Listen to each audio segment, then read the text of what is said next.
घरची समधी कामं तुझ्यावर आलीये पोरी. बाबा तुम्ही काय बी काळजी करू नका, म्या समद सांभाळते.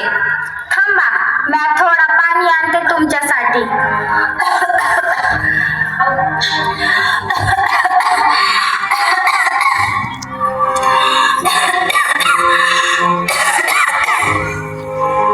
दिवसेंदिवस बाबाची पण तब्येत खालावते व त्यातच त्यांचं निधन होते.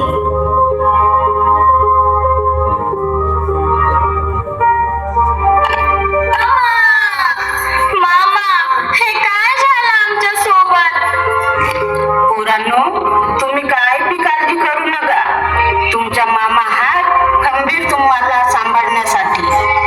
चला तुम्ही माझ्या घरला.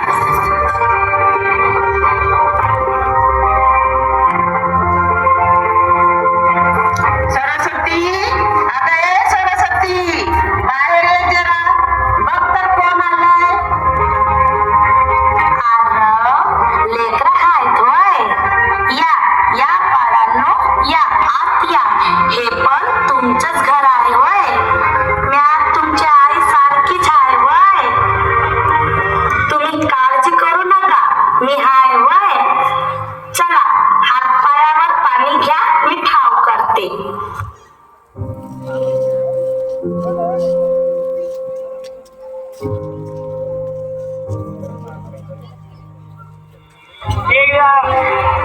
बाई काय सुंदर मुलगी आहे. बाळा काय नाव तुझं. म्या रमा कुठे राहते. मामाकडे राहायला आली आहे. लय सुंदर मुलगी हाय. ही भीमासाठी सून म्हणून लय सोडून दिसत.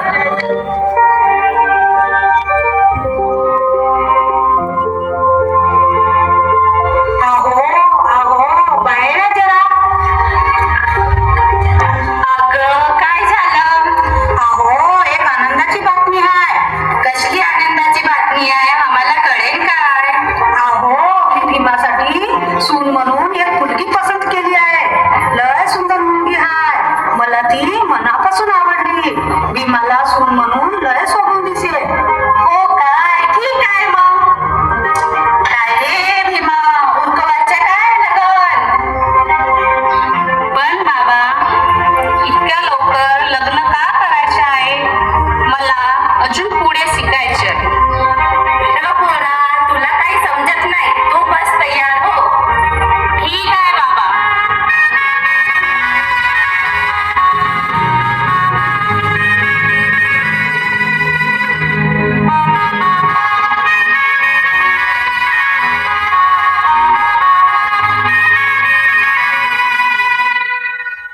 आज माझी आई जिवंत असती तर आपल्या सुनेला बघून तिला खूप आनंद झाला असता. आज आई असती तर तिला लय खुशी झाली असती आपल्या पोरीच्या लग्न पाहून.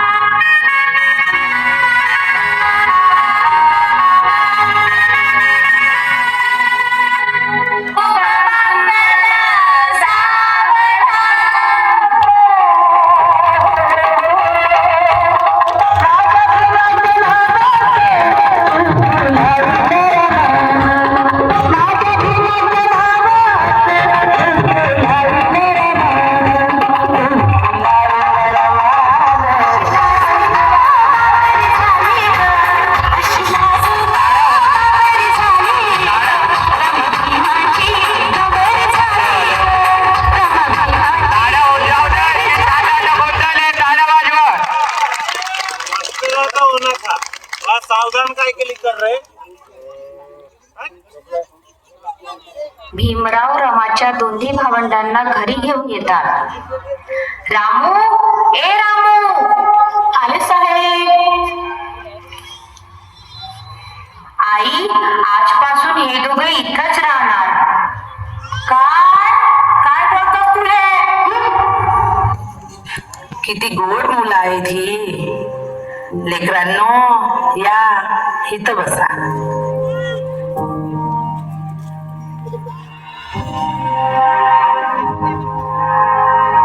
रमा इकडे ये.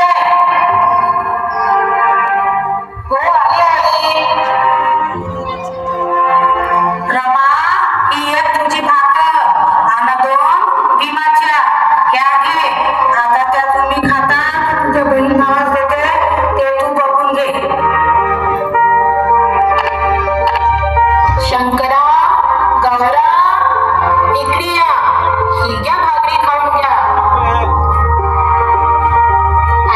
साहेब, ही घ्या, तुम्ही पण खाऊन घ्या.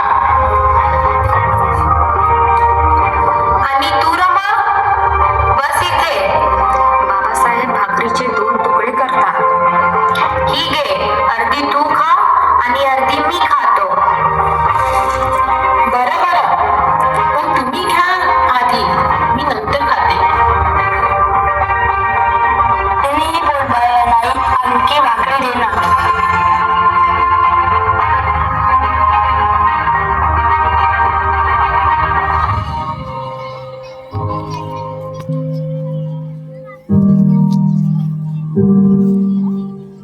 भीमराव, काय झालं?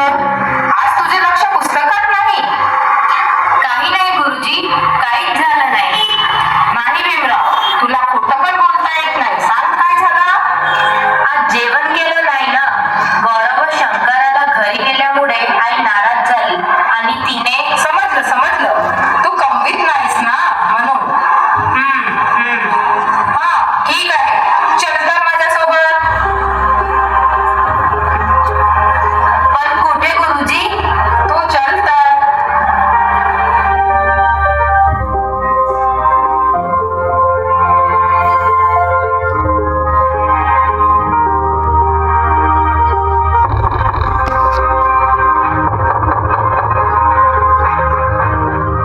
हा भीमराव आहे.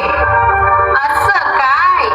भीमराव आंबेडकर, जो त्यांच्या जातीतला पहिला विद्यार्थी आहे ज्याने मॅट्रिक पहिल्या नंबरात पास केलंय. हो हाच तो. ये ना बाळा, घरात ये. अरे संकोच नको करू. ज्योतिबा फुलांचे अनुयायी आहोत आम्ही. जात पात मानत नाही. याहीपेक्षा जास्त चांगली गोष्ट म्हणजे माझी पत्नी सावित्रीबाई फुलेंची भक्त आहे. ये आ. सुखी राहा. ये बस इथे खुर्चीवर.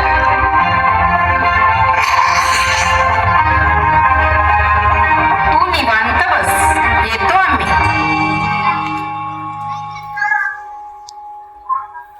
हे घर माणसाचे आहे की पुस्तकांचं? गुरुजी आपल्या पत्नीला सर्व घटना सांगतात. खूप चांगला मुलगा आहे तो. फार भुकेला आहे. मला नाही वाटत चांगला मुलगा आहे. का गो, का असं म्हणतेस? अहो, जरा विचार करा. ज्याची पत्नी भुकेली आहे तो माणूस इथे बसून जेवण करेल आणि जेवताना जर त्याला त्याच्या पत्नीची आठवण नाही आली तर दुसऱ्यांदा त्याला घरी आणू नका. चला आता.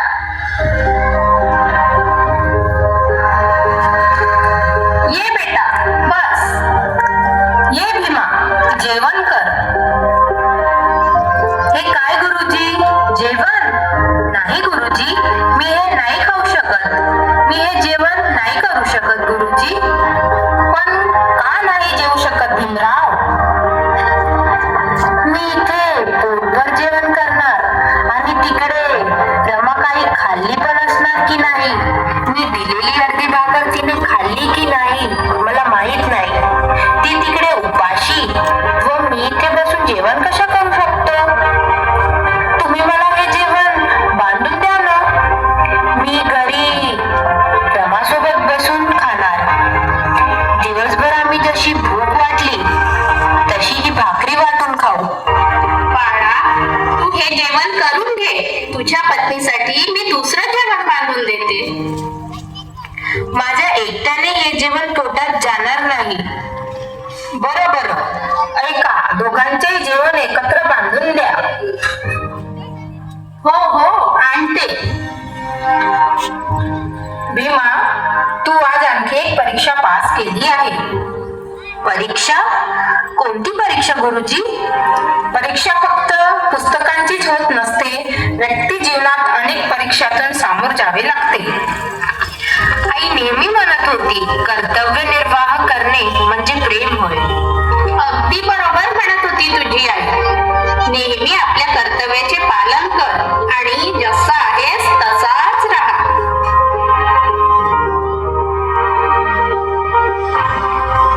येतो मी. ऐका ना, तुम्हाला जेवण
रमा, काय झालं होतं बेटा?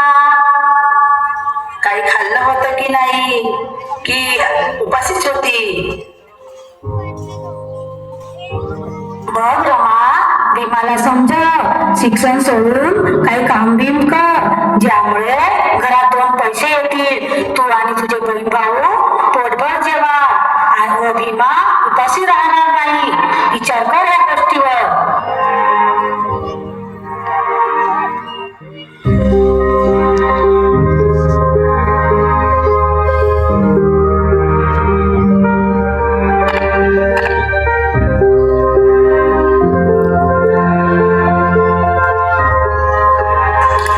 जो माणूस बगीचात बसून झाडे, फुलं, हवा, पाणी, झुले, माणसं न बघता फक्त पुस्तक आणि गुरुजींच्या सहवासात असतो, अशा व्यक्तीला शिक्षण सोडून काही कामधंदा करायला सांगण्याचा पाप मी करू शकणार नाही.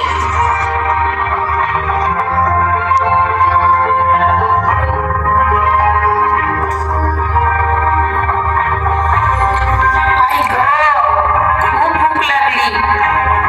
असे म्हणतात की ओला कपडा पोटाला बांधला की भूक शांत होते.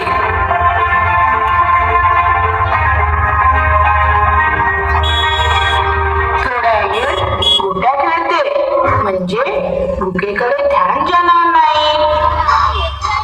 अरे रमा, गोट्या, चल बघू आपण खेळूया. किती दिवस झाले आपण खेळलो नाही. हो जाऊबाई. रमा, हे काय बांधलंस तू? काही नाही जाऊबाई. रमा, रोज रोज जर तू अशी उपाशी राहशील तर कसं चालणार? भाऊजींना तुझी काळजी घ्यायला पाहिजे, कारण तू त्यांची जबाबदारी आहेस. नाहीतर रोज अशी उपाशी चक्कर येऊन पडशील. मला माहित आहे बहिणी, रमा माझी जबाबदारी आहे म्हणून. बघ रामू, मी काय आणलंय तुझ्यासाठी. बघ रमा, आला तुझा जबाबदार पती. हे काय रमा, हे काय बांधलंस तू? काही नाही हो. मला माहित आहे, भूक सहन व्हावी म्हणूनच ना. बघ रामू, मी तुझ्यासाठी जेवण आणलंय. चल जेवण करूया.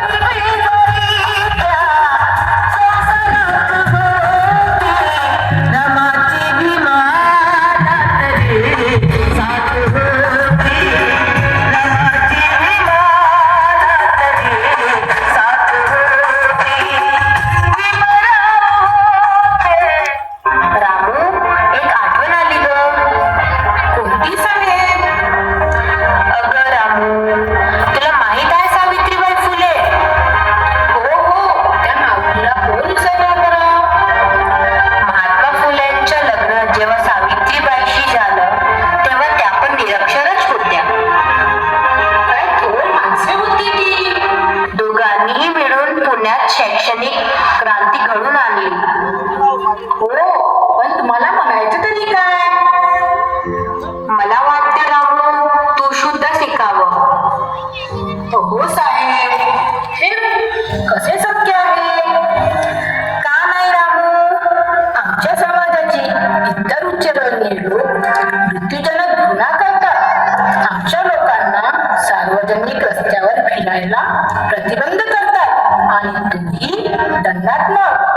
आम्ही रस्त्यावर तर चालू शकतो, पण तेव्हाच जेव्हा आमच्या कमरेला झाडू व गळ्यात मडका बांधलेला असेल, थुंकायचा असेल तर मडक्यात थुंका आणि ज्या रस्त्याने जाता तो रस्ता झाडूने साफ करा. कैद्यापेक्षाही वाईट जीवन जगावं लागत आहे आम्हाला. हो ग, मी पण विद्यार्थी असताना हे सगळं अनुभवलं आहे. अहो, ही तुमची अग्निपरीक्षा आहे. या अग्निपरीक्षेतून पास होऊन तुम्ही एक महान व्यक्ती बना. असे थोर पुरुष बना.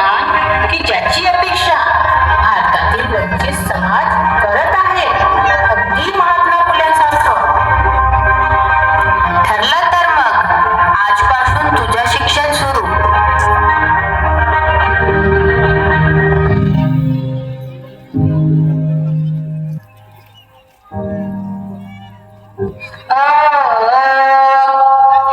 आ ई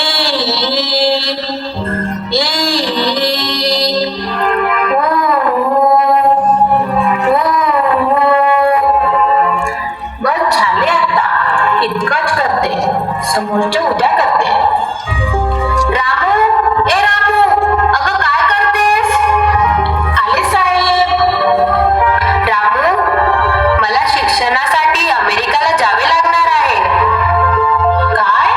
अमेरिकेला? इतकं लांब? आणि कधी जायचं ग? अगं मी आधी सांगितले होते ना तुला, मला आजच निघावे लागणार.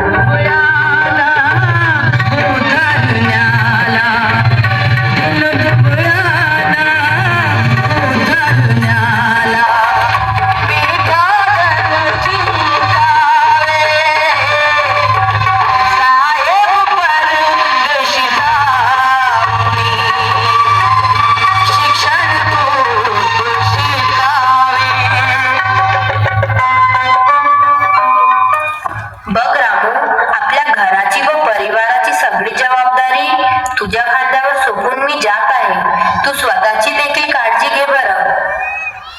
हो साहेब, तुम्ही पण स्वतःची काळजी घ्या. साहेब,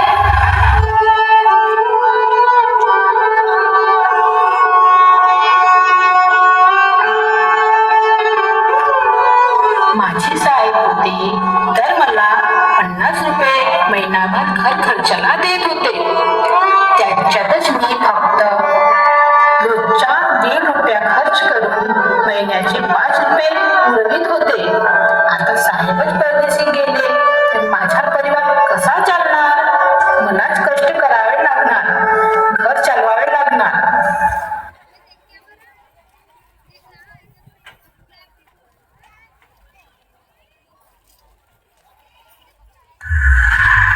मुलांनो, आपल्या देशाची घटना लिहिणारे भारतरत्न डॉक्टर बाबासाहेब आंबेडकर हे तुम्हाला सर्वांना माहीत असतीलच. हो मॅम, आम्ही त्यांच्याविषयी संपूर्ण अभ्यास केलाय.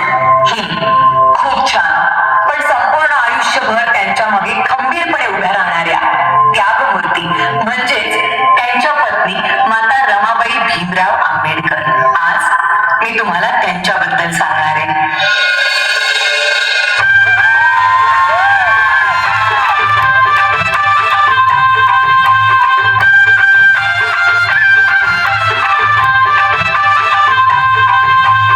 वयाच्या 7व्या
त्यांच्या 5 मुलांपैकी 4 मुलांचा मृत्यू त्यांनी खूप जवळून पाहिला होता. त्यानंतर लहान मुलांना उपाशी पोटी बघणं त्यांना कधीच सहन झालं नाही. अशाच एका वेळी भुकेल्या मुलांची दशा पाहून बांगड्या सोन्याच्या रमाईने दिया काढली आणि त्या दिवसानंतर सगळी मुलं रमाबाईंना रमाई बोलू लागली.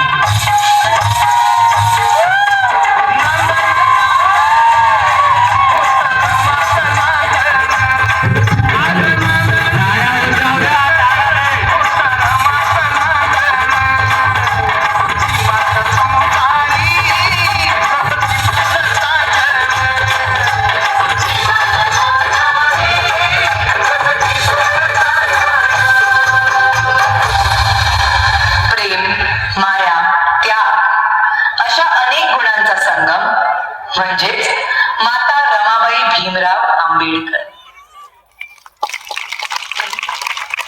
आराम जाऊ द्या.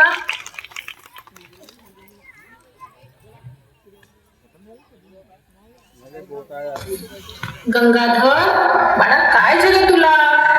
याच्यानंतर लय तापलाय. यशवंता, हे यशवंता, पाणी घे बरा. आज माझे साहेब जेवण असते तर त्यासने काहीतरी व्यवस्था केली असती.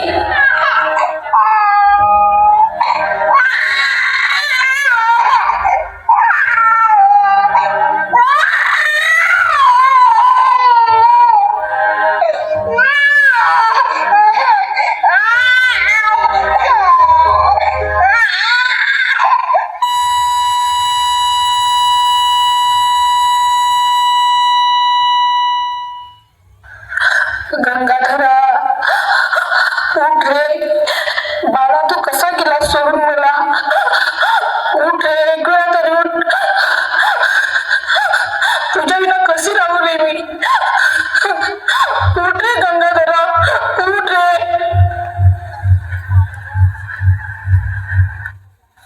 बाळाच्या अंगावर घालायसाठी कापड द्या बरं. आंबे माझ्या बाळाच्या अंगावर माईच्या पदर.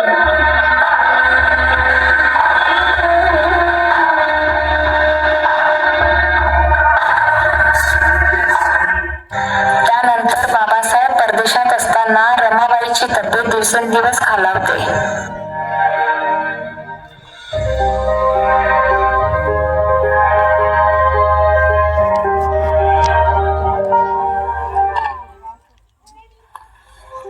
बाई, तुझी तब्येत इतकी खराब आहे, बाबासाहेबांनी कळव काय मी? नको साहेबांना नको कळव. त्यांच्यावर संपूर्ण समाजाची जबाबदारी आहे. तू त्यासनी नको सांगू.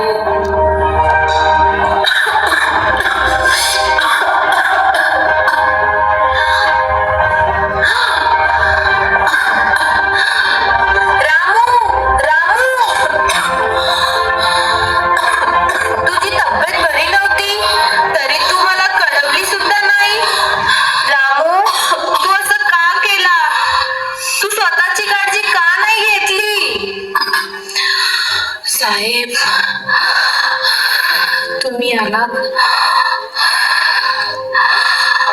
धन्य झाले मी. आता मी निवांत निघून जाऊ शकते. लेकरांची काळजी घ्या. रामू, रामू, रामू.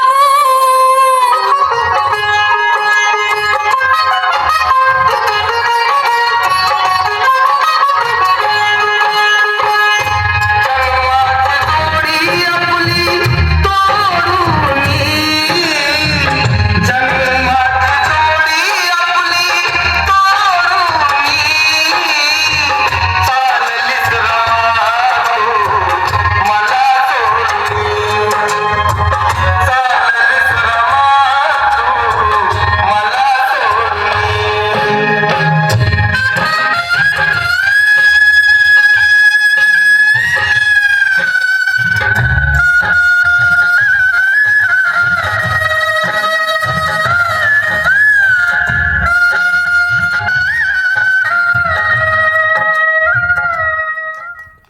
रामू, तुझा हा त्याग मी वाया जाऊ देणार नाही.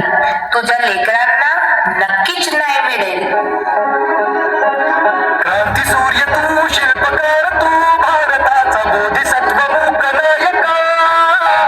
मोडल्या रूढी त्या परंपरा, दिव्यतेच्या तूच सकल न्यायदायका. क्रांती सूर्य तू, शिल्पकार तू, भारताचा बोधिसत्व मूकनायका. मोडल्या रूढी त्या परंपरा, दिव्यतेच्या तूच सकल न्यायदायका. जीवन तुझे आम्हास प्रेरणा, नाही दिशा तुझीच गर्जना. गर्जना भीमराया,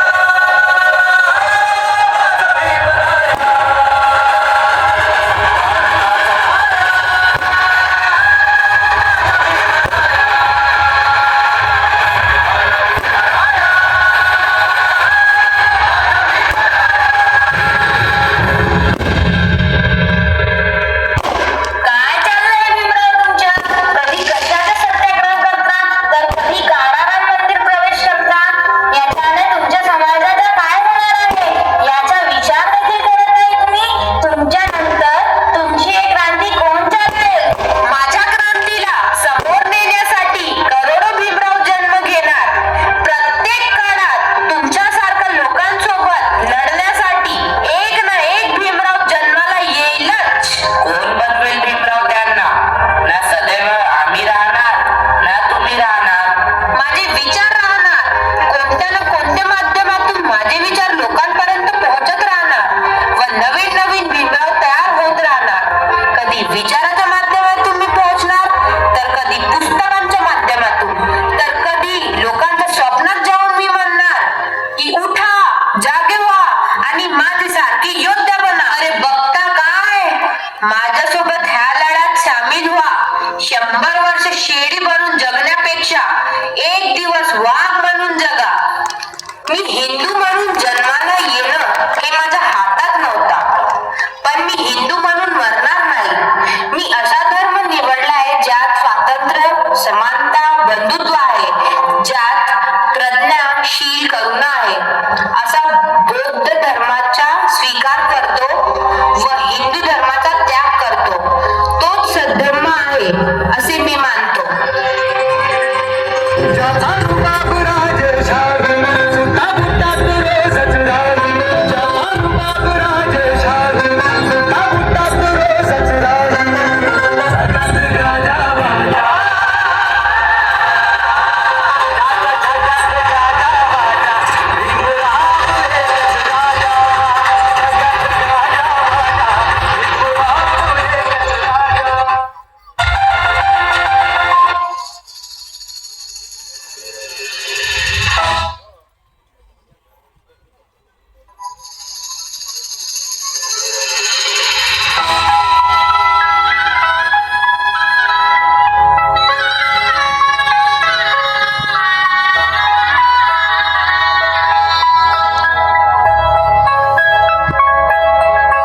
गौतम बुद्धाचा संदेश सांगून चला.